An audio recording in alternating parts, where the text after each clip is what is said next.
আজকের ভিডিওতে আমি পশ্চিমবঙ্গ মধ্যশিক্ষা পর্ষদ অনুমোদিত দশম শ্রেণীর বাংলা পাঠ্য বইয়ের অন্তর্গত কাজী নজরুল ইসলাম রচিত প্রলয়োল্লাস কবিতাটি সম্পূর্ণ পাঠের মাধ্যমে কবিতার বিষয়বস্তু বিশ্লেষণ করব। আমি কবিতার প্রতিটি লাইন ধরে ধরে ব্যাখ্যা করে তোমাদের কবিতার বিষয়বস্তু বুঝিয়ে দেবো। আমি চাইবো তোমরা ভিডিওটি স্কিপ না করে একদম প্রথম থেকে শেষ পর্যন্ত দেখো। আশা করছি এই ভিডিওটি দেখার পর তোমাদের প্রলয়োল্লাস কবিতার বিষয়বস্তু বুঝতে আর কোনো অসুবিধা হবে না।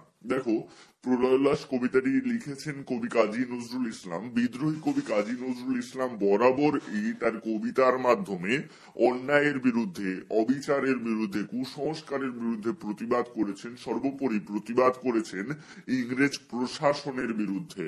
কাজী নজরুলের কবিতা, গান চিরকাল বাঙালিকে উদ্দীপিত করেছে ভারতবর্ষের তরুণ প্রজন্মকে, ভারতবর্ষের স্বাধীনতাকামী বিপ্লবীদের। আলোচ্য প্রলয়োল্লাস কবিতাটিও তার ব্যতিক্রম নয়। আলোচ্য কবিতায় কবি স্বাধীনতাকামী ভারতবাসীকে উদ্দীপিত করেছেন ভারতবর্ষের বিপ্লবীদের। প্রথমেই আমি কবিতাটির সম্পূর্ণ বিষয়বস্তু সংক্ষেপে একটু আলোচনা করে নেব, তাহলে তোমাদের বিষয়টি বুঝতে আরো সুবিধা হবে। আলোচ্য কবিতার মাধ্যমে অশিক্ষা ও অন্ধবিশ্বাস নিমজ্জিত জরাজীর্ণ ভারতবর্ষের অন্ধকারময় স্থবির সমাজের ধ্বংস সাধনের উদ্দেশ্যে এবং ভারতবর্ষকে পরাধীনতার শৃঙ্খল মুক্ত করতে কবি মহেশ্বর বা দেবতা শিবের প্রলয় সৃষ্টিকারী বা ধ্বংসরূপকে আহ্বান করেছেন এবং স্বাধীনতাকামী ভারতবাসীকে বলেছেন মহাদেবের ধ্বংসাত্মক রূপকে জয়ধ্বনির মাধ্যমে স্বাগত জানাতে। এই ধ্বংসের পরেই সৃষ্টি হবে স্বাধীন ভারতবর্ষের। বলা বাহুল্য, দেবতা শিবের প্রলয় রূপের মোড়কে কবি আসলে ভারতবর্ষের তরুণ বিপ্লবীদের বুঝিয়েছেন। দেখো, আলোচ্য কবিতার নামকরণ কবি করেছেন প্রলয়োল্লাস। এই শব্দটিকে আমরা যদি ভাঙি হবে প্রলয় যুক্ত উল্লাস। প্রলয় শব্দের অর্থ হলো ধ্বংস বা লয়, আর উল্লাস শব্দের অর্থ হচ্ছে আনন্দ। তাহলে প্রলয়োল্লাস শব্দের অর্থ হবে ধ্বংসের আনন্দ বা ধ্বংসজনিত আনন্দ। কবি কিভাবে ধ্বংসের মধ্যে আনন্দ খুঁজে পাচ্ছেন? আসলে দেবাদিদেব মহাদেব বা রুদ্র দেবতার প্রলয়ঙ্কার রূপের মতোই তরুণ সমাজ ধ্বংসের মাধ্যমে সৃষ্টি করবে নতুন ভারতবর্ষের, স্বাধীন ভারতবর্ষের। এই কারণেই আশাবাদী কবি এই ধ্বংসের মধ্যে আনন্দ খুঁজে পাচ্ছেন। এবারে চলে আসবো মূল কবিতায়। তবে একটি তথ্য দিয়ে রাখি, প্রলয়োল্লাস কবিতাটি নেওয়া হয়েছে অগ্নিবীণা কাব্যগ্রন্থ থেকে। এটি তোমাদের শর্ট কোশ্চেন হিসেবে আসতে পারে, এটি অবশ্যই মাথায় রাখবে। কবি লিখেছেন, তোরা সব জয়ধ্বনি কর, ওই নূতনের কেতন ওড়ে কালবৈশাখীর ঝড়। জয়ধ্বনি শব্দের অর্থ হলো বিজয়ের উল্লাসে যে আওয়াজ করা হয়। তোমরা যখন কোনো খেলায় জিতে যাও, তোমরা তোমাদের আনন্দের বহিঃপ্রকাশের জন্য নানান ধরনের শব্দ করে থাকো। তো তোমরা আনন্দের বহিঃপ্রকাশের জন্য যে ধরনের আওয়াজ মুখ থেকে বার করো সেগুলোই হচ্ছে জয়ের ধ্বনি বা জয় সূচক ধ্বনি। তাই কবি এখানে বলছেন যে তোরা সব জয়ধ্বনি কর। তোরা বলতে কবি এখানে কাদের বুঝিয়েছেন? তোরা বলতে কবি এখানে বুঝিয়েছেন ভারতবর্ষের স্বাধীনতাকামী মানুষদের। সমগ্র ভারতবর্ষের মানুষদের কিন্তু কবি বোঝাননি, কারণ তৎকালীন সময়েও এমন ভারতবাসীরাও ছিল যারা ইংরেজদের পদলেহনে ব্যস্ত ছিল। তারা কোন রকমে নিজেদের আখের গোছাতে চেয়েছিল, নিজেদের স্বার্থ সিদ্ধি করতে চেয়েছিল। তারা চাইছিল না যে ভারতবর্ষ স্বাধীন হোক, তারা ইংরেজদের হয়েই কাজ করত। কবি কিন্তু তাদের কথা বোঝাননি। কবি বুঝিয়েছেন যারা স্বাধীন ভারতবর্ষ চায়, সেই সমস্ত স্বাধীনতাকামী ভারতবাসীদেরই কবি বুঝিয়েছেন তোরা শব্দের দ্বারা। তো কবি স্বাধীনতাকামী ভারতবাসীদের জয়ধ্বনি করতে বলছেন এবং কবি বলছেন ওই নূতনের কেতন ওড়ে কালবৈশাখীর ঝড়। এই লাইনটা একটু মন দিয়ে বুঝবে। ওই নূতনের কেতন ওড়ে, নূতন অর্থাৎ নতুন, কেতন শব্দের অর্থ হচ্ছে পতাকা, অর্থাৎ নতুন দিনের পতাকা উড়ছে। কিসে উঠছে? কাল বৈশাখী ঝড়ে নতুন দিনের পতাকা উঠছে। কাল বৈশাখী ঝড় বলতে আমরা কি বুঝি? বৈশাখ মাসের বিকেলের দিকে আসা হঠাৎ ঝড়। এই কালবৈশাখী ঝড়ের কিন্তু একটা আলাদা তাৎপর্য রয়েছে। বৈশাখ মাসে সূর্যের প্রখর দাবদাহে যখন সমাজ জীবন অতিষ্ঠ হয়ে ওঠে, তখন বৈশাখ মাসের বিকেলে হঠাৎ আসা ঝড় কিছুটা লণ্ডভণ্ড বা কিছুটা ধ্বংস সাধন করলেও সঙ্গে নিয়ে আসে শীতল বৃষ্টিধারা এবং সমাজ জীবনে কিছুক্ষণের স্বস্তি নেমে আসে এই কাল বৈশাখী ঝড়ের জন্যই। এই কারণেই কবি এই কাল বৈশাখী বা কাল বৈশাখী শব্দের এখানে ব্যবহার করছেন, যে এই ঝড়ের পরে বা এই ধ্বংসের পরে নেমে আসবে সমাজ জীবনে স্বস্তি। এ কারণেই কবি বলছেন যে এই কাল বৈশাখী ঝড়ের হাওয়ায় নতুন দিনের পতাকা উড়ছে। কবি যেন ইঙ্গিত দিচ্ছেন যে এই ধ্বংস বা এই ঝড়ের পরেই আসছে নতুন দিন। এরপরে কবি লিখেছেন, তোরা সব জয়ধ্বনি কর, তোরা সব জয়ধ্বনি কর, আসছে এবার অনাগত প্রলয় নেশার নৃত্য পাগল। আসছে এবার অনাগত। অনাগত শব্দের অর্থ হলো যা এখনো আসেনি, অর্থাৎ এবারে এমন কিছু আসছে যা আগে কখনো আসেনি। যে আসছে সে কেমন? সে হলো প্রলয় নেশার নৃত্য পাগল। প্রলয় অর্থাৎ সর্বনাশের নেশা বা ধ্বংসের নেশায় সে নৃত্য করে, সে পাগলের মতো ধ্বংসের নেশায় নৃত্য করে। তো এখানে আমরা বুঝতে পারছি যে কবি কাকে ইঙ্গিত করছেন। কবি দেবাদিদেব মহাদেব বা শিবের যে চণ্ড মূর্তি বা রুদ্র মূর্তি তাকেই ইঙ্গিত করছেন। সিন্ধু পারের সিংহদ্বারে ধমক হেনে ভাঙলো আগল। সিন্ধু পারের সিংহদ্বার, সিংহদ্বার শব্দের অর্থ হলো কোন রাজপ্রাসাদ বা বড় বাড়ির প্রধান ফটক বা প্রধান গেট। তো সিন্ধু পারের সিংহদ্বার কেন বলা হয়েছে এখানে?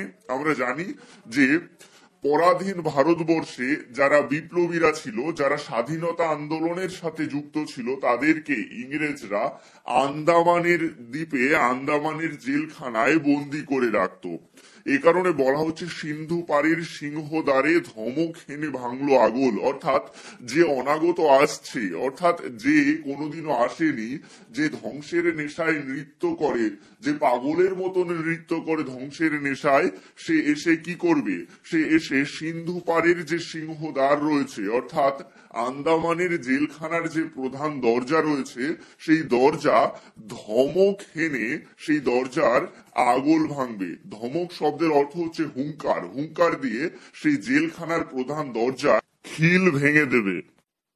মৃত্যু গহন অন্ধকূপে, মৃত্যু গহন অর্থাৎ মৃত্যুর মতো গভীর, অন্ধকূপে অর্থাৎ অন্ধকার গহ্বরে। তো এখানে মৃত্যুর মতো গভীর অন্ধকার গহ্বর বলতে কি বোঝানো হচ্ছে? মৃত্যুর মতো গভীর অন্ধকার গহ্বর বলতে বোঝানো হচ্ছে পরাধীন ভারতবর্ষকে। তো সেই মৃত্যুর মতো গভীর অন্ধকার গহ্বরে বা পরাধীন ভারতবর্ষে মহাকালের চণ্ডরূপে, মহাকাল শব্দের অর্থ হলো শিবের ধ্বংস মূর্তি এবং চণ্ডরূপ শব্দের অর্থ হলো ভয়ঙ্কর রূপ, অর্থাৎ শিবের ধ্বংস মূর্তির যে ভয়ঙ্কর রূপ, সেই রূপ আসছে ধূম্র ধূপে, অর্থাৎ ধূপের ধোঁয়ায় বজ্রশিখার মশাল জেলে আসছে ভয়ঙ্কর। সেটি কিভাবে আসছে?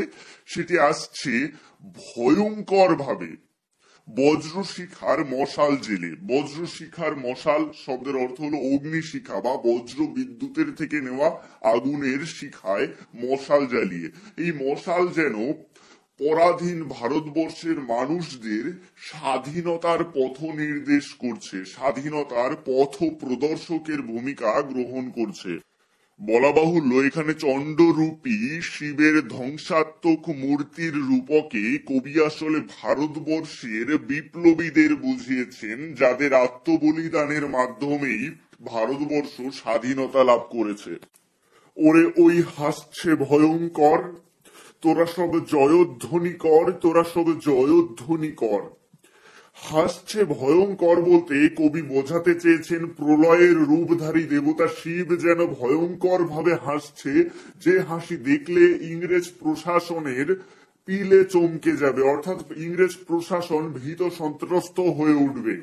তোরা সব জয়ধ্বনি কর, তোরা সব জয়ধ্বনি কর, অর্থাৎ ভারতবর্ষের স্বাধীনতাকামী মানুষদের কবি কাজী নজরুল ইসলাম জয়ধ্বনি করতে বলছেন। ঝামর তাহার কেশের দোলায় ঝাপটা মেরে গগন দুলায়।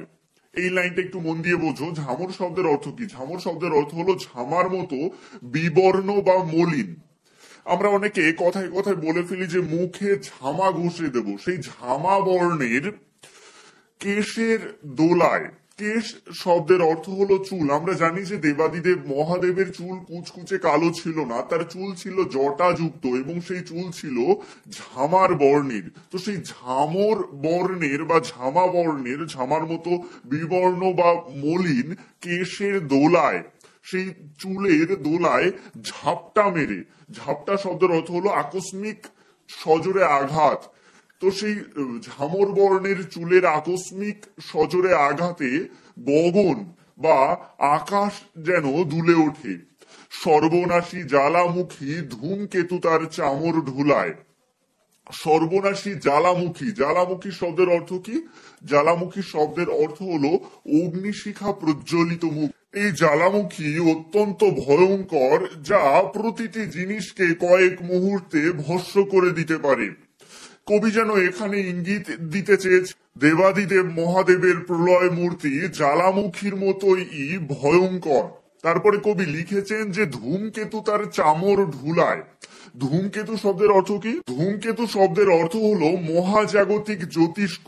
বহু বছর পর পর এই ধূমকেতু দেখা যায়, এগুলি অনেকটা ঝাঁটার মতো দেখতে।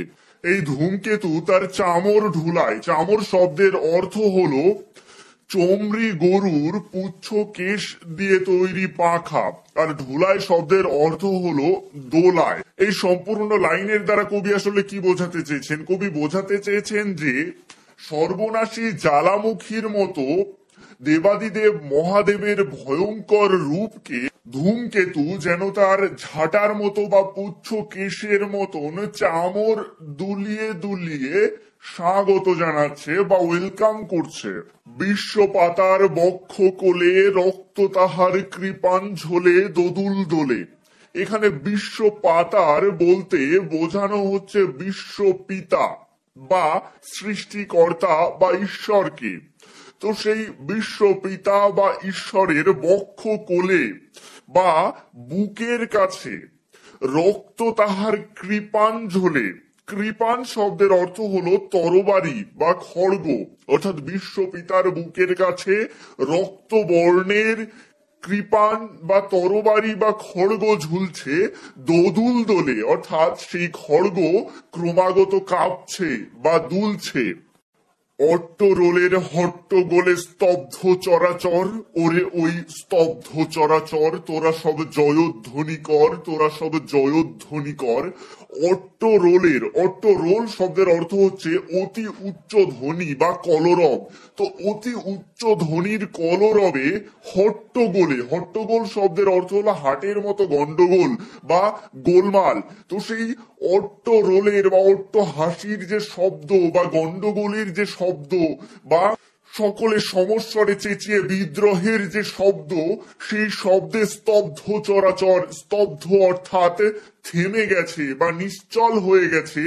চরাচর মানে পৃথিবী, সমস্ত পৃথিবী যেন থেমে গেছে। শুধুমাত্র সেই অট্টরোলের হট্টগোল শোনা যাচ্ছে বা বিদ্রোহের আওয়াজ শোনা যাচ্ছে। ওরে ওই স্তব্ধ চরাচর, কবি বলছেন যে ওরে ওই দেখ, পৃথিবী স্তব্ধ হয়ে গেছে, নিশ্চুপ হয়ে গেছে, আর কোনো শব্দ এখানে শোনা যাচ্ছে না। তোরা সব জয়ধ্বনি কর, তোরা সব জয়ধ্বনি কর। অর্থাৎ পৃথিবী স্বাধীনতাকামী ভারতবাসীদের বলছেন যে তোরা জয়ধ্বনি কর, এবার আমাদের জয় হবেই, এবার আমাদের জয় নিশ্চিত, তাই তোরা জয়ধ্বনি কর। এরপরে কবি লিখেছেন দ্বাদশ রবির বহ্নি জ্বালা ভয়াল তাহার নয়ন কটায়। দ্বাদশ শব্দের অর্থ হলো 12টি বা 12 সংখ্যক। রবি শব্দের অর্থ হলো সূর্য। তো এখানে 12টি সূর্যের কথা কেন বলা হচ্ছে? আসলে পুরাণ অনুযায়ী আলাদা আলাদা মাসে সূর্যের আলাদা আলাদা নামকরণ করা হয়েছে। যেমন ধাতা, মিত্র, আর্যমা, রুদ্র, বরুণ, সূর্য, ভগ, বিবস্বান, পূষা, সবিতা, ত্বষ্টা ও বিষ্ণু। এ কারণেই বলা হচ্ছে যে দ্বাদশ রবির বহ্নি জ্বালা, অর্থাৎ 12টি সূর্যের বা 12টি সূর্যের যে বহ্নি বা বা ভয়ঙ্কর আগুনের তেজ রয়েছে তাহার নয়ন কটায়, অর্থাৎ দেবাদিদেব মহাদেবের চোখে। আসলে দেবাদিদেব মহাদেবের যে রুদ্র নটরাজ মূর্তি, সেই রুদ্র নটরাজ মূর্তির তৃতীয় নয়নে বহ্নি প্রজ্বলিত হয়। সেই তৃতীয় নয়নের যে দীপ্তি, সেই দীপ্তি যেন 12টি সূর্যের একসাথে বহ্নি বা আগুন দিলে যতটা ভয়ঙ্কর তেজ হবে, ততটা তেজ ও দীপ্ত সেই আলোর ভয়ঙ্করতা। দিগন্তরের কাঁদন লুটায় পিঙ্গল তার ত্রস্ত জটায়। দিগন্তরের অর্থাৎ বিভিন্ন দিকের বা চারিদিকের, কাঁদন মানে কান্না, বিভিন্ন দিকের কান্না এসে লুটায় বা লুটিয়ে পড়ে। পিঙ্গল তার ত্রস্ত জটায়, কোথায় কান্না এসে লুকিয়ে পড়ে, মানুষের দুঃখ এসে কোথায় লুটিয়ে পড়ে? শিবের বা দেবাদিদেব মহাদেবের পিঙ্গল বর্ণের, পিঙ্গল বর্ণ অর্থাৎ আগুনের মতো রং বা হলুদ আভাযুক্ত ঈষৎ লাল রং, সেই পিঙ্গল বর্ণের ত্রস্ত জটায়।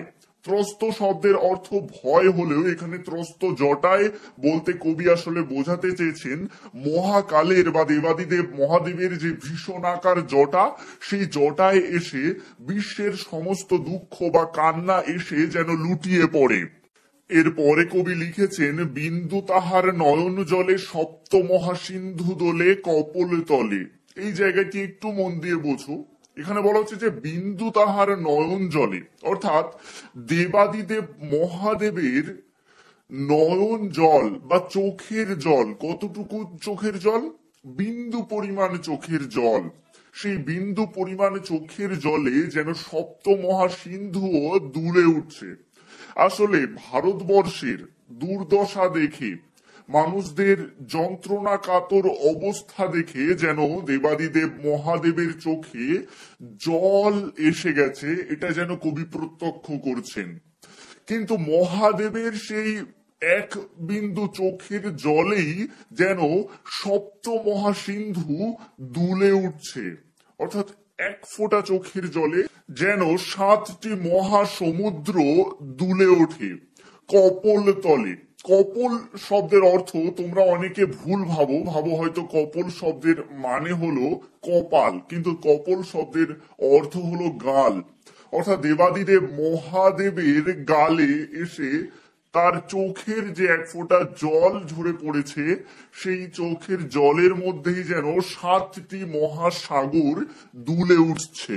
বিশ্ব মায়ের আসন তারি বিপুল বাহুর পর, অর্থাৎ বিশ্ব মা বা এই ধরিত্রী বা এই পৃথিবীর আসন রয়েছে দেবাদিদেব মহাদেবের যে বিশাল আকার হাত, সেই হাতের ওপর।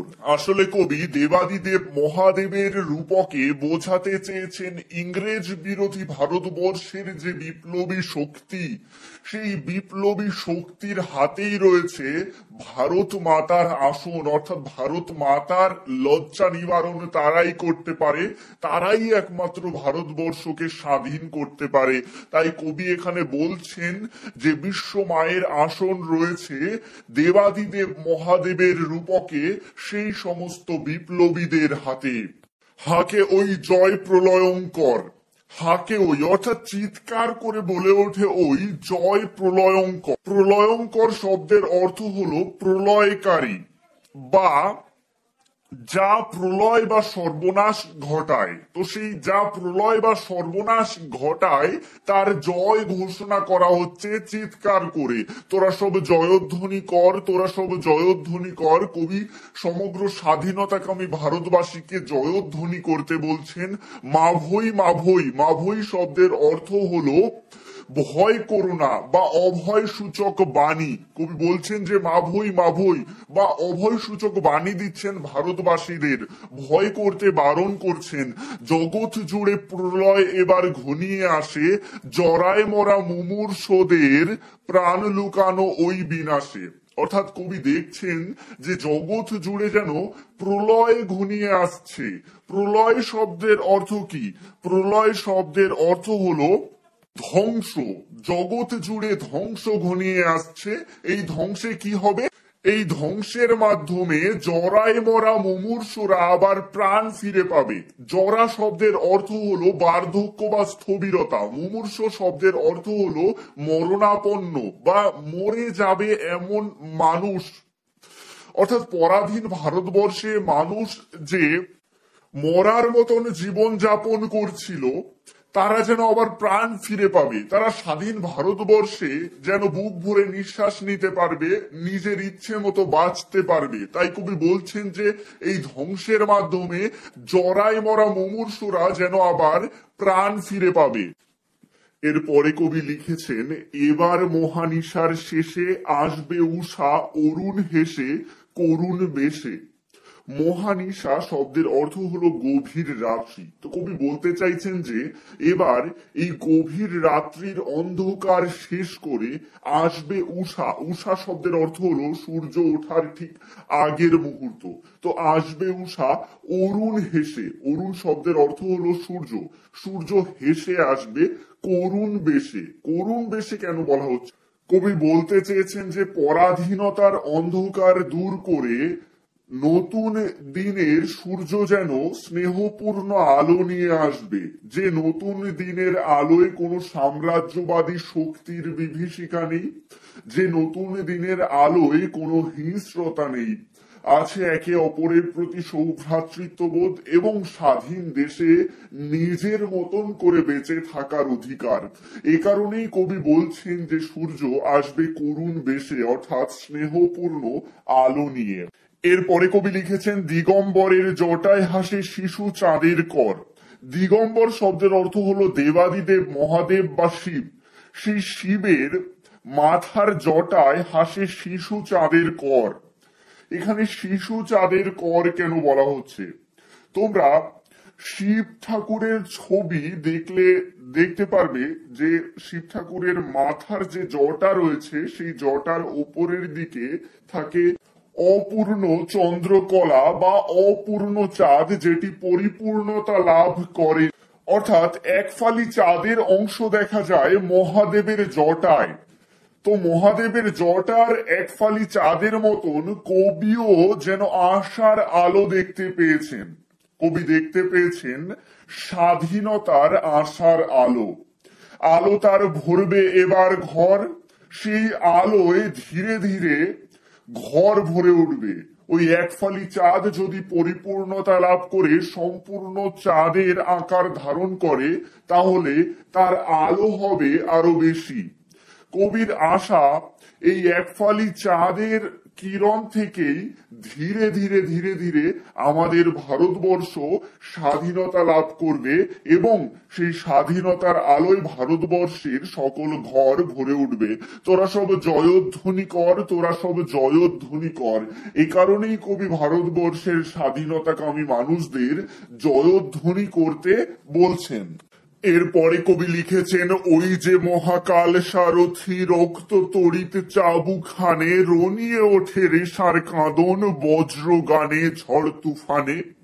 দেখো এই লাইনে কবি কি বোঝাতে চেয়েছেন যে ওই যে মহাকাল সারথি, এই মহাকাল সারথির দুই রকমের অর্থ হতে পারে। মহাকাল অর্থাৎ দেবাদিদেব মহাদেবের সারথি বা দেবাদিদেব মহাদেবের রথ যারা চালাচ্ছে।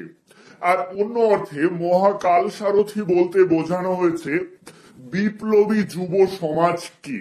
মহাকাল কি? যে সময়ের স্রোত, প্রবাহমান স্রোত, সেই প্রবাহমান স্রোতের যুগে যুগে প্রবাহমান স্রোতের সারথি হয় কারা? তরুণ প্রজন্মরা। তারাই সমাজকে সামনের দিকে এগিয়ে নিয়ে যায়। এই কারণেই বলা হচ্ছে যে ওই যে মহাকাল সারথি বা ওই যে বিপ্লবী যুব সমাজ যারা এই মহাকালের সারথি হয়ে রথ চালাচ্ছে, রক্ত তড়িৎ চাবুক হানে। কি করছে তারা? তারা রক্ত তড়িৎ চাবুক হানছে বা চাবুকের আঘাত করছে। রনিয়ে ওঠে রেশার কাঁদন, রনিয়ে অর্থাৎ বেজে ওঠে বা ঝঙ্কৃত হয়ে ওঠে রেশার কাঁদন।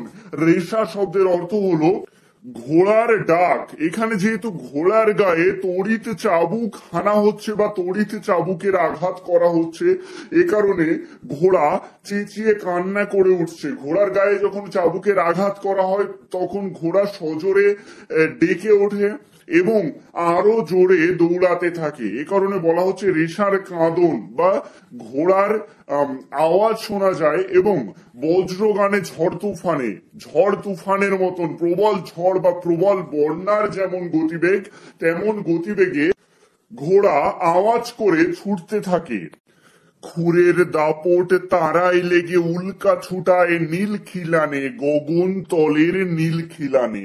খুরের দাপট বলতে বোঝানো হচ্ছে মহাকালের রথের দ্রুতগামী ঘোড়ার খুরের জোরালো শব্দ। আসলে কবি এখানে বোঝাতে চেয়েছেন যে স্বাধীনতাকামী তরুণ বিপ্লবীরা যে রথের সারথি, সেই মহাকালের রথের গতি অত্যন্ত ভয়ানক। সেই গতিবান রথের ঘোড়াগুলির পায়ের খুরের আঘাতে নীল আকাশের নক্ষত্র রাশিও উল্কা হয়ে ঝরে পড়ছে। এরপরে কবি বলেছেন যে অন্ধকারার বন্ধকূপে দেবতা বাধা যজ্ঞ জুপে। অন্ধকারার বন্ধকূপ বলতে কবি আসলে বোঝাতে চেয়েছেন যে ভারতীয় বিপ্লবীরা যাদেরকে কারাগারে বন্দি করে রেখেছিল ইংরেজরা, তো সেই অন্ধকার কারাগারে বন্দি ছিল বিপ্লবীরা। কবি তার পরের লাইনে লিখেছেন যে দেবতা বাধা যজ্ঞ জুপে পাষাণ স্তূপে। এই দেবতা বাধা যজ্ঞ জুপে বলতে কবি বোঝাতে চেয়েছেন যে ইংরেজদের পাষাণ কারাগারে বা পাথরের কারাগারে অসংখ্য ভারতীয় বিপ্লবী বন্দী। কবির ভাবনায় ওই বিপ্লবীরা দেবতার সঙ্গে তুলনীয়। এই কারণে কবি বলছেন যে দেবতা বাধা যজ্ঞ জুপে। তারা অন্ধকার কারাগারে বন্ধকূপে বন্দি থেকে যজ্ঞ জুপে বাধা রয়েছে। যজ্ঞযূপ শব্দের অর্থ হলো যজ্ঞের বলির জন্য হাড়ি কাঠ। তো কবির ভাবনায় যেন এই ভারতীয় বিপ্লবীদের বলি দেওয়ার জন্য হাড়ি কাঠের কাছে বন্দি করে রেখেছে ইংরেজরা। এরপরে কবি লিখেছেন এই তোরে তার আসার সময় ওই রথ ঘর ঘর। অর্থাৎ এই রকম একটা মুহূর্তে যেখানে দেবতুল্য ভারতীয় বিপ্লবীদের বন্দি করে রাখা হয়েছে কারাগারে হাড়ি কাঠের কাছে, এমন অন্যায় কখনো ঈশ্বর মেনে নেবে না। তাই তো কবি আহ্বান করেছেন, কবি বলেছেন যে হ্যাঁ, এবার ঈশ্বরের আসার সময় হয়েছে, মহাকালের চণ্ডরূপী শিবের আসার সময় হয়েছে। ওই দেখ রথের চাকার শব্দ শোনা যাচ্ছে। রথ ঘর ঘর শব্দের অর্থ হলো রথের চাকার আওয়াজ শোনা যায় ওই রথ ঘর ঘর। অর্থাৎ ওই দেখ শোনা যাচ্ছে মহাকালের বা চণ্ডরূপী দেবতা শিবের রথের চাকার আওয়াজ। তোরা সব জয়ধ্বনি কর, তোরা সব জয়ধ্বনি কর। অর্থাৎ কবি ভারতবর্ষের স্বাধীনতাকামী মানুষদের জয়ধ্বনি করার আহ্বান করেছেন। ধ্বংস দেখে ভয় কেন তোর, প্রলয়ে নূতন সৃজন বেদন।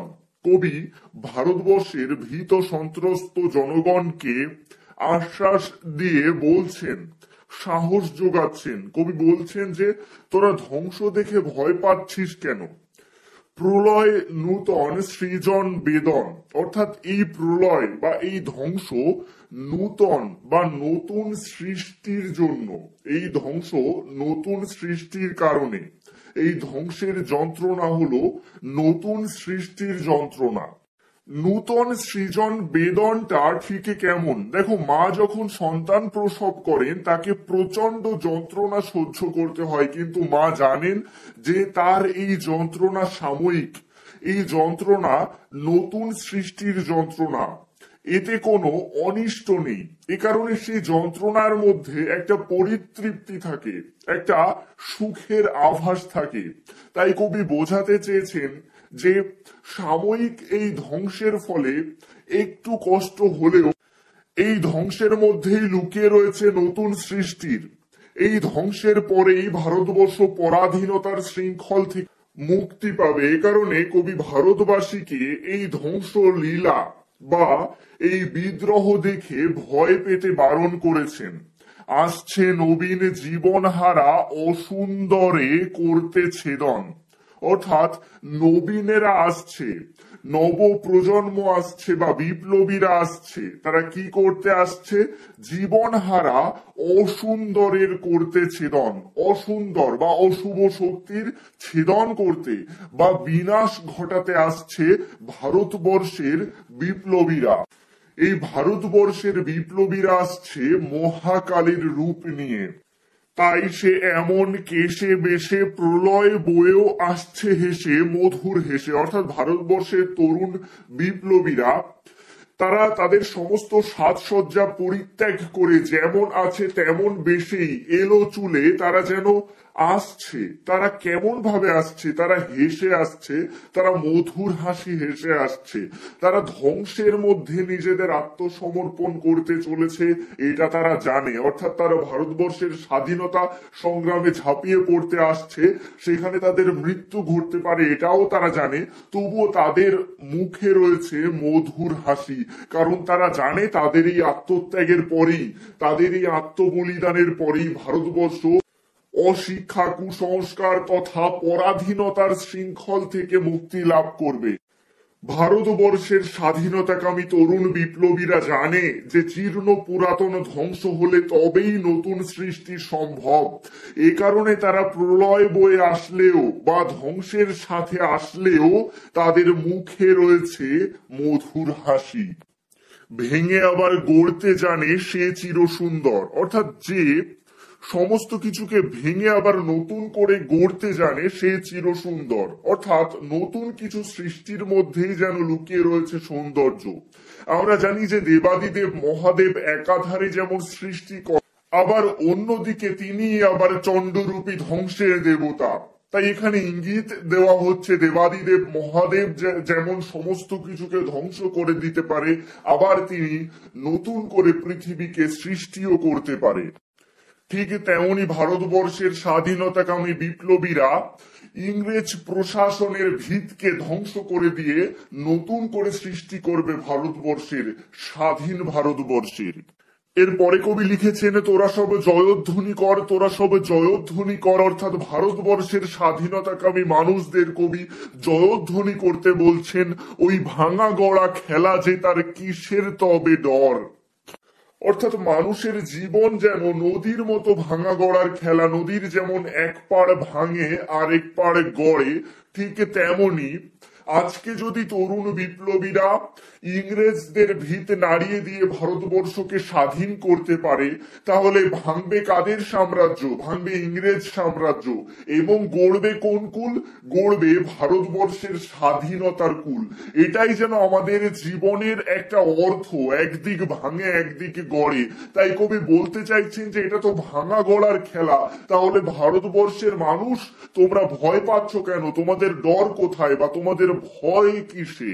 তোরা সব জয়ধ্বনি কর। অর্থাৎ ভারতবর্ষের মানুষদের কবি ভয় না পেয়ে জয়ধ্বনি করতে বলছেন। বধুরা প্রদীপ তুলে ধর, কাল ভয়ঙ্করের বেশে এবারই আসে সুন্দর। বধুরা প্রদীপ তুলে ধর, এই লাইনটির একটি আলাদা তাৎপর্য রয়েছে। আসলে ভারতীয় বিশ্বাস অনুযায়ী কুলবধূরা প্রদীপ জেলে সংসারের অমঙ্গলের অন্ধকার দূর করে দেয়।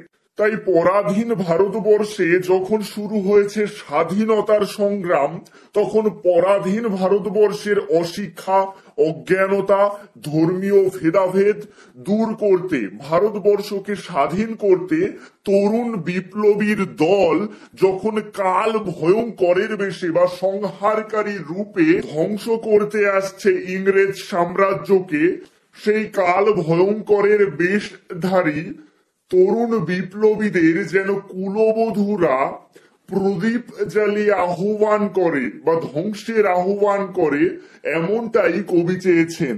আবার এই কাল ভয়ঙ্করকে কবি সুন্দর বলেছেন। দেখো, কাল ভয়ঙ্করের বেশে এবার ওই আসে সুন্দর।